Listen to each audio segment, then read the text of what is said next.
Picnic को जाई फेरिले नाही लहंडा रास्ता कड़े मिलिला युवकंक मृतदेह।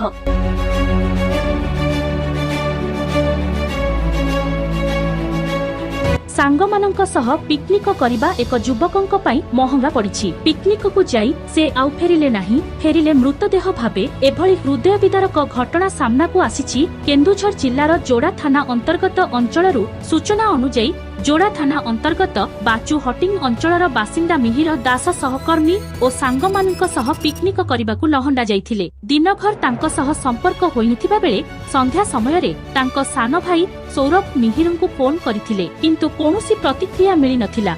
परे खोजाखोजी करिबा समय रे लहंडा सुना नदी रास्ता कड़े मिहिरंक रक्तरे जुडुबुडु मृतदेह मिलिथिला। घटनास्थल रे तांकर बाइक मध्य पड़िथिबा नै सूचना मिलिछि। ए नै परिवार पक्षरु जोड़ा पुलिस को खबर दिया जाइथिबा बेले सूचना पाई पुलिस घटनास्थल रे पहुंची मृतदेह उद्धार करिछि ओ तदंत आरंभ करिछि। घटना सह जड़ित संदेह रे 4 जनंकु जोड़ा थाना रे अटक रखी पचरा उचरा चलिथिबा नै सूचना मिलिछि।